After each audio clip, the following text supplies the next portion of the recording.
It was a quiet evening when Emily and her husband, Sam, sat down for dinner. Sam had been blind for several years now, ever since a car accident that left him with permanent sight loss. Emily had been his rock throughout this challenging journey, always patient and loving. But there was something stirring inside her that she hadn't shared with anyone, something she didn't even want to admit to herself. Emily had met Thomas, a colleague at work, about 6 months ago. At first, it was just casual conversations over lunch, but slowly, their bond grew stronger. Thomas had a way of making her feel seen in ways that Sam couldn't anymore. They'd exchanged texts, shared personal stories, and soon it became more than just friendship. The physical attraction between them was undeniable, and one fateful evening, it happened. Emily kissed Thomas, and she couldn't take it back. As days passed, Emily found herself torn. Her love for Sam hadn't disappeared, but the temptation of being with someone who made her feel alive again was too much to ignore. The affair was a secret, and she convinced herself that Sam would never know. He had no idea. After all, he couldn't see her face or the way she behaved when she came home late, her scent still faintly carrying the traces of another man. But one evening, as Emily and Sam sat in their living room, she didn't realize that her subtle changes in behavior were more noticeable than she thought. Sam had become attuned to her emotions in a way only a long-time partner could. He'd learned to read the nuances of her voice and the way she shifted when something was off. Emily's phone buzzed on the coffee table, the vibration barely audible. She instinctively reached for it, but before she could pick it up, Sam ever so gently asked, "Who was that?" Emily froze. She had been careful about keeping her phone face down, but she could feel Sam's knowing presence. His tone was different, calm, but tinged with a suspicion she hadn't noticed before. "It was just work," she replied quickly, offering a smile that felt forced. But Sam wasn't convinced. Over time, he had grown more attuned to the little things. The sudden change in her routines, the way she avoided certain questions. He hadn't been able to see her the way he used to, but he could still sense her. And in that moment, he knew something wasn't right. He had always trusted Emily, but now there was a nagging feeling in the back of his mind. Was it possible that his wife, the woman he had loved for so long, could betray him? He didn't have the answers, but he felt it deep within. Emily, on the other hand, continued to deny what was happening. She pushed aside her guilt, telling herself that Sam would never suspect anything. But that evening, as she stood up to leave for a meeting, Sam took her hand in his and, in a quiet voice, said, "I don't know why, but I feel like I've lost you." The words hit her like a punch to the gut. Sam didn't have to see her to know that something was wrong. His senses, his love for her, were sharp enough to pierce through the facade she had carefully crafted. Emily left the house that evening, guilt swirling inside her. She knew that no matter how much she tried to bury it, the truth would come to the surface sooner or later. The blind trust Sam had placed in her had been shattered, and deep down, she knew there was no way to go back to what they had before. As Emily drove to meet Thomas that evening, the weight of her guilt pressed down on her chest. She kept telling herself that she wasn't doing anything wrong, that her affair didn't change how much she still loved Sam, but the lies were growing harder to maintain. Every phone call, every secret message, every stolen kiss with Thomas felt like a betrayal. And now, with Sam's quiet suspicion weighing heavily on her, the truth seemed closer than ever to being exposed. She arrived at Thomas's apartment, but her mind was elsewhere. She barely noticed the way he greeted her, pulling her into his arms as if nothing had changed, but Emily couldn't shake the image of Sam's face when he spoke those words to her. Asterisk, "I feel like I've lost you." Asterisk, as she and Thomas sat on the couch, the conversation lacked its usual energy. The chemistry was still there, but Emily was distracted, her mind running over the events from earlier. Thomas, noticing her distant gaze, reached out to touch her arm. "Emily, what's going on?" he asked softly. "You're not here tonight. What's wrong?" She hesitated before speaking, the words tasting bitter in her mouth. "I can't stop thinking about Sam," she admitted, her voice shaky. I love him, I do, but I don't know how much longer I can keep lying to him. I feel like I'm falling apart, Thomas. Thomas remained silent for a moment, watching her carefully. You're torn, he said quietly. You've got the life you built with him, but then there's something else with me. But I'm not the one you need to fix things with. You need to figure out if you want to keep lying to him or tell him the truth. The words hit her harder than she expected. She had been so caught up in her emotions, in the escape that Thomas represented, that she hadn't fully realized the impact of her actions. Deep down, she knew she wasn't just betraying Sam. She was betraying herself, too. Later that night, Emily returned home to an empty house. Sam was already asleep, the steady sound of his breathing filling the room. For a moment, she stood by the door, staring at him in the dim light. Her heart ached. She had always loved him, but now there was this gap between them, an unspoken distance, filled with the weight of her lies. She climbed into bed beside him, careful not to wake him, but sleep didn't come easily. Her mind raced. Thoughts tangled between the guilt she felt for Sam and the emptiness she tried to fill with Thomas. Was it too late to fix things? Could she undo what she had done? The next morning, Sam was already up when she came downstairs. He greeted her with a quiet smile, but his eyes seemed distant. The tension between them had grown thicker over the past few weeks, and today it felt unbearable. Emily, Sam began, his voice calm but with a heaviness she couldn't ignore. I know something's going on. I don't know what, but I can feel it. I need you to tell me the truth. I can't keep living like this, not knowing. Her heart hammered in her chest as she met his gaze. The man she had spent years with, the one who had stood by her through everything, was asking her to come clean. She could see the hurt in his eyes, even if he couldn't see her. Sam, Emily whispered, her voice faltering. I don't know how to fix this. I've made a terrible mistake. I've been seeing someone else, and I never meant for it to get this far. I'm so sorry. Sam didn't say anything for a long moment. He didn't need to see her to know that she was sincere in her regret. His heart broke as he realized the truth of her words. But instead of anger, there was only an overwhelming sadness. I always knew something was off, Sam said quietly, his voice strained. But I wanted to believe I was just imagining it. I didn't want to face the truth. Emily felt a lump rise in her throat. I don't expect you to forgive me, Sam. I betrayed your trust, and I don't know if we can ever get it back. But I want to try. I want to fix this. If you'll let me. Sam paused for a long time, considering her words. He still loved her, despite everything, but the question hung in the air. Could they rebuild what had been broken, or was it too late for them? Finally, Sam sighed, his voice quiet but resolute.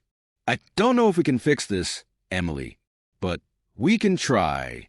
But it's going to take time, and I need you to be honest with me. No more lies. Tears welled in Emily's eyes as she nodded, knowing that the path ahead would be difficult. But for the first time in months, she felt a glimmer of hope. The road to healing wouldn't be easy, and she couldn't undo the hurt she had caused. But she was willing to fight for their relationship. For the first time in a long time, she realized that the love she shared with Sam was worth fighting for, even if it meant facing the painful truth of her actions. In the days that followed Emily's confession, the house was heavy with silence. Sam had always been a patient man, but the betrayal cut deeper than he let on. His trust in Emily was shattered, and every quiet moment together seemed like a reminder of the cracks in their once solid foundation. Emily, on the other hand, threw herself into trying to make amends. She deleted Thomas's contact information, blocked his number, and made it clear that whatever they had was over. She began to spend more time with Sam, trying to rebuild the connection they had lost. But every attempt felt strained, like she was trying to piece together a broken vase with the wrong glue. One evening, as they sat at the dinner table, Emily decided to break the silence. Sam, she began cautiously, her voice trembling. I know things can't go back to how they were, but I want to understand what I can do to make things better. I'll do anything. Sam set down his fork, his face unreadable. It's not about what you can do, Emily. It's about whether I can believe in us again. Right now, I don't know how to trust you. You say it's over, and maybe it is, but how do I know you won't feel that way about someone else again? The word stung, but Emily knew he was right to ask. She didn't have the answers, not entirely. I don't have excuses, Sam, she admitted, tears forming in her eyes. I was selfish, and I let myself get swept up in something that wasn't real. But this, what we have, it's real, and I want to fight for it. Sam sighed deeply, his expression softening. I want to believe that, Emily. I really do, but it's going to take time. And honesty, complete honesty, even if it's uncomfortable. Emily nodded, determined to prove herself. You have my word, Sam. No more lies. For the next few weeks, they took small steps toward healing. Emily started attending therapy, both individually and with Sam. The sessions were raw and often painful, forcing both of them to confront the depths of their emotions. Emily revealed the loneliness and resentment she had been feeling, emotions she had buried for years. Sam, in turn, opened up about the guilt he carried for how his blindness had changed their lives and made Emily's burden heavier. The vulnerability brought moments of clarity and connection, but it also exposed how far they still had to go. Emily learned to rebuild trust through actions, not just words. Small gestures like leaving her phone unlocked, sharing her whereabouts openly, and being present in their conversations. One day, while walking through the park with Sam, Emily noticed a smile on his face that she hadn't seen in a long time. "What's on your mind?" she asked, curious. Sam turned his head toward her, his unseeing eyes bright with emotion. "I was just thinking about how, despite everything, we're still here. It's not perfect, and I don't know if it ever will be, but I'm glad we're trying." Emily felt a lump in her throat as she slipped her hand into his. "Me too," she whispered. Their path to healing wasn't linear. There were setbacks, days when the memories of her betrayal resurfaced like old wounds. But they found strength in their shared determination to move forward. Slowly but surely, they began to create a new version of their relationship. One built on honesty, vulnerability, and the hard one understanding that love, while imperfect, was worth fighting for. Months turned into a year, and while things between Emily and Sam were no longer as strained as they had been, the shadows of the past lingered. Trust, once shattered, didn't rebuild itself overnight. It was a slow and deliberate process. Emily had grown in ways she hadn't expected. Therapy had helped her confront the reasons behind her actions, unearthing feelings of resentment and loneliness she had ignored for years. But instead of letting those emotions fester, she learned to communicate them, both to herself and to Sam.